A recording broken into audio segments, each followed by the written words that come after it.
Hi friends, welcome to my YouTube channel, Spiritual Green Tara Spiritual Healing Channel.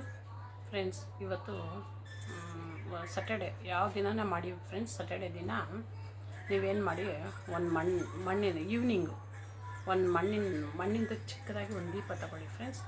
ಆ ಮಣ್ಣಿನ ದೀಪದಲ್ಲಿ ಎಣ್ಣೆ ಹಾಕಿಬಿಟ್ಟು ಅದರಲ್ಲಿ ಬಂದು 2 ಲವಂಗ ಹಾಕಿ ಮತ್ತು ಬಿಳಿ ಸಾಸಿವೆ ಅದನ್ನು ಹಾಕ್ಬಿಟ್ಟು ಯಾವುದನ್ನ ತುಪ್ಪನ ಆಗಲಿ ಎಣ್ಣೆನಾಗಲಿ ಯಾವುದ್ರಲ್ಲನಾಗಲಿ ಅದನ್ನು ತುಂಬ ಉಯ್ದು ಸ್ವಲ್ಪ ಸಾಸಿವೆ ಹಾಕಿ ಸ್ವಲ್ಪ ಲವಂಗ ಮತ್ತು ಸ್ವಲ್ಪ ಯಾಲಕ್ಕಿ. ಅದು ಏನಕ್ಕಂದರೆ ಸಾಸಿವೆ ಬಂದು ಲಕ್ಷ್ಮಿಗೆ, ಮತ್ತು ಲವಂಗ ಬಂದು ನೆಗೆಟಿವ್ ಎನರ್ಜಿ, ಯಾಲಕ್ಕಿ ಬಂದು ನಮ್ಮ ಮನೆಯಲ್ಲಿ ಪಾಸಿಟಿವ್ ಎನರ್ಜಿ ಬರೋಕ್ಕೆ.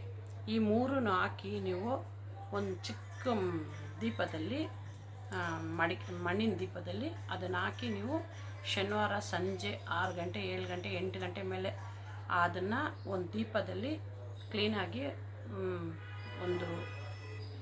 ಒಂದೇ 2 ಬತ್ತಿ ಹಚ್ಬಿಟ್ಟು ಹಚ್ಚಿ ಫ್ರೆಂಡ್ಸ್. ಹಚ್ಬಿಟ್ಟು ಅದಕ್ಕೆ ಕಣ್ಣು ಮುಚ್ಕೊಂಡು ಒಂದು ಮಂತ್ರ ಹೇಳಿ ಫ್ರೆಂಡ್ಸ್. ಏನಂದರೆ ತುಂಬ ಸಿಂಪಲ್ಲಾದ ಮಂತ್ರ. ಆ ಮಂತ್ರ ನಿಮಗೆಲ್ಲ ಅರ್ಧಕ್ಕರ್ಧ ಕಷ್ಟಗಳು ಪರಿಹಾರ ಆಗುತ್ತೆ. ಏನಂದರೆ ಆ ಮಂತ್ರ ಹೇಳ್ತೀನಿ ನೋಡಿ ಫ್ರೆಂಡ್ಸ್.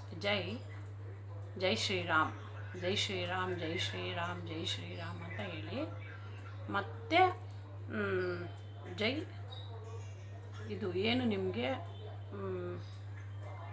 ಇದೇ ಬರಲ್ಲ ಫ್ರೆಂಡ್ಸ್. ಯಾವುದೂ ಒಂದು ನೆಗೆಟಿವ್ ಬರೋದಿಲ್ಲ. ಸಟರ್ಡೆ ಮಾಡಿದ್ರೆ ಅದೇ ಭೂತ ಪಿಸಾಸಿ ದಿಷ್ಟಿ ಯಾವುದೂ ಆಗೋದಿಲ್ಲ. ಜೈ ಶ್ರೀರಾಮ್ ಅಂತ ಹೇಳಿ ಆಮೇಲೆ ಈ ಥರ ಕೈಯಲ್ಲಿ 1-2 ಹೂವು ಇಟ್ಕೊಳ್ಳಿ ಫ್ರೆಂಡ್ಸ್. ರೋಸು ಯಾವುದನ್ನೋ 1-2 ಹೂವು ಇಟ್ಕೊಂಡು ಇದರ ಕೈಯಲ್ಲಿ ನೀವು ಪ್ರೆಸ್ ಮಾಡಿಕೊಂಡು, ಮತ್ತು ಚಮ್ ಚಮ್ ಚಮ್ ಚಮ್ ಓಂ ಛಂ ನಮಃ, ಓಂ ಛಂ ಛಂ ಛಂ ಅಂತ ಅದು ಒಂದು 51 ಟೈಮ್ಸ್ ಹೇಳಿ ಫ್ರೆಂಡ್ಸ್. ಇದು ಹನುಮಂತನ ತುಂಬ ಚಿಕ್ಕವಾದ ನಾನು ಮಂತ್ರ ಹೇಳ್ತಾಯಿದ್ದೀನಿ. ಚಮ್ ಚಮ್ ಅಂತ ಈ ಥರ ನೋಡಿ, ಈ ಥರ ಕೈಯಲ್ಲಿ ಇಟ್ಕೊಂಡು ನೀವು ಈ ಥರ ನೀವು ಹೇಳಿ ಫ್ರೆಂಡ್ಸ್.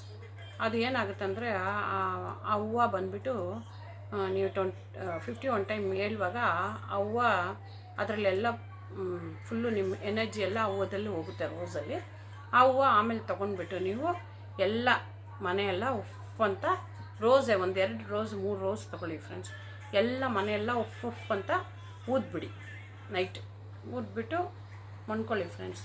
ಏನೂ ಆಗೋಲ್ಲ, ಯಾವ ಕೆಟ್ಟು ದುಷ್ಟಶಕ್ತಿ ಏನು ಬರೋದಿಲ್ಲ ಫ್ರೆಂಡ್ಸ್. ಆ ಹನುಮಂತದ್ದು ಚಮ್ ಚಮ್ ಅಂತ ನೀವು ಹೇಳಿರ್ತಿರಲ್ಲ, ಆ ಮಂತ್ರ ಬಂದು ಅಷ್ಟು ಪವರ್ಫುಲ್ಲಾದ ಮಂತ್ರ ಫ್ರೆಂಡ್ಸ್. ಆಮೇಲೆ ಅವತ್ತು ದಿನವೇ ಮತ್ತೆ ಸಟರ್ಡೆ ಏನು ಮಾಡಿ, ಭೈರವಯ ಓಂ ನಮೋ ಭೈರವಾಯ ನಮಸ್ತುತೆ, ಓಂ ನಮೋ ಭೈರವೇ ನಮಸ್ತುತೆ, ಓಂ ನಮೋ ಭೈರವೇ ನಮಸ್ತುತೆ ಅಂತ ಅದು ಒಂದು 51 ಟೈಮ್ಸ್ ಹೇಳಿ ಫ್ರೆಂಡ್ಸ್. ಆ ಭೈರವ ಮಂತ್ರ ಬಂದು ನಮ್ಮ ಎಷ್ಟೇ ನಾವು ಕಷ್ಟಪಟ್ಟರೇನು ಮುಂದಕ್ಕೆ ಬರೋದಿಲ್ಲ, ನಾವು ಈ ಥರನೇ ಇದ್ದೀವಿ ಯಾವಾಗೂ ಅನ್ನೋದಕ್ಕೆ ಆ ಭೈರವ ನಮಗೆ, ಅದು ಶಿವನ ಮಂತ್ರನೇ. ಶಿವ ಪ್ರತಿರೂಪ ಭೈರವ. ಅವರು ತುಂಬ ಪವರ್ಫುಲ್ಲು ಫ್ರೆಂಡ್ಸ್. ಅವರು ಆ ಮಂತ್ರ ಹೇಳಿದ್ರೆ ನಿಮಗೆ ನಿಮ್ಮ ಕಷ್ಟಗಳೆಲ್ಲ ಪರಿಹಾರ ಆಗುತ್ತೆ ಫ್ರೆಂಡ್ಸ್. ಮತ್ತು ಫ್ರೆಂಡ್ಸ್, ಈ ನಿಮ್ಮ ಯೂಟ್ಯೂಬ್ಗೆ ನೀವು ಯಾವಾಗೂ ಹೆಲ್ಪ್ ಮಾಡಬೇಕು ಫ್ರೆಂಡ್ಸ್. ನೀವೆಲ್ಲ ಬಂದು ಮತ್ತು ಫ್ರೆಂಡ್ಸ್, ಈ ಯೂಟ್ಯೂಬ್ಗೆ ನೀವು ಹೆಲ್ಪ್ ಮಾಡಬೇಕು ಫ್ರೆಂಡ್ಸ್. ನೀವೆಲ್ಲ ಸಬ್ಸ್ಕ್ರೈಬ್ ಆಗಬೇಕು, ನೀವು ಸಪೋರ್ಟ್ ಮಾಡಬೇಕು. ನೀವು ತುಂಬಾ ಇದೆ ಫ್ರೆಂಡ್ಸ್. ನಾನು ತುಂಬ ಒಂದೊಂದು ಅಷ್ಟು ನಿಜವಾಗಿ ನಾನು ಹೇಳಿರೋದನ್ನು ನೀವು ಮಾಡಿ ಫ್ರೆಂಡ್ಸ್. ಆ ಮಾಡಿ ಸಕ್ಸಸ್ ಆಗಿರೋದೇ ನಿಮ್ಗೆ ಹೇಳೋದು. ನಾನು ತುಂಬ ಜನಕ್ಕೆ ಹೇಳಿದ್ದೀನಿ ಫ್ರೆಂಡ್ಸ್. ಎಲ್ಲರೂ ಚೆನ್ನಾಗಿದ್ದಾರೆ, ನೀವು ಚೆನ್ನಾಗಿರಬೇಕು ಅಂತ ನನಗಿಷ್ಟ.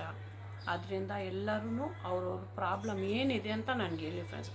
ಪ್ರತಿಯೊಂದು ಪ್ರಾಬ್ಲಮ್ಗೂ ನಾನು ಸೊಲ್ಯೂಷನ್, ಏಂಜಲ್ಸ್ ನಂಬರು ಮತ್ತು ಗುರುವಾರ ನಾನು ಇವಾಗ ಕನ್ನಡ ಮಂತ್ರ ಹೇಳ್ತಾರೆ.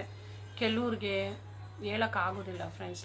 ಕ್ರಿಶ್ಚಿಯನ್ಸ್ ಇರ್ತಾರೆ, ಮತ್ತು ಅವರು ಏನೋ ಅವ್ರಿಗೆ ಬಂದು ನಾನು ಇಟಾಲಿಯನ್ ಮಂತ್ರ ಗುರುವಾರ ಹೇಳ್ತೀನಿ ಫ್ರೆಂಡ್ಸ್. ನಾನು ಗುರುವಾರ ನಾನು ಇಂಗ್ಲೀಷ್ ಮಂತ್ರ ಹೇಳ್ತೀನಿ. ತುಂಬ ಚಿಕ್ಕದಾದ ಮಂತ್ರ, ಅದೆಲ್ಲ ತುಂಬ ಈಸಿಯಾದ, ಅದೂ ಚಾರ್ಜ್ ಆಗಿ ವರ್ಕ್ ಆಗುತ್ತೆ ಫ್ರೆಂಡ್ಸ್ ನಿಮಗೆ. ಅಷ್ಟು ಚೆನ್ನಾಗಿರುತ್ತೆ. ಅದನ್ನು ಹೇಳ್ತೀನಿ, ಗುರುವಾರ ಅದನ್ನು ನೀವೆಲ್ಲ ನೋಡಬೇಕು ಫ್ರೆಂಡ್ಸ್. ನೋಡಿ, ಎಲ್ಲರೂ ನೋಡ್ತಾ ಇದ್ದೀರಾ, ಯಾರೂ ಸಬ್ಸ್ಕ್ರೈಬ್ ಮಾಡ್ತಾಯಿಲ್ಲ, ಸಬ್ಸ್ಕ್ರೈಬ್ ಮಾಡಿ ಫ್ರೆಂಡ್ಸ್. ಬೆಲ್ ಐಕನ್ನ ಒತ್ತಿ, ನಾನು ಯಾವುದೇ ವಿಡಿಯೋ ಮಾಡಿದ್ರೂ ನಿಮಗೆ ನೋಟಿಫಿಕೇಷನ್ ಆಗಿ ಬರುತ್ತೆ friends. Okay friends, bye friends, ನಮಸ್ತೆ.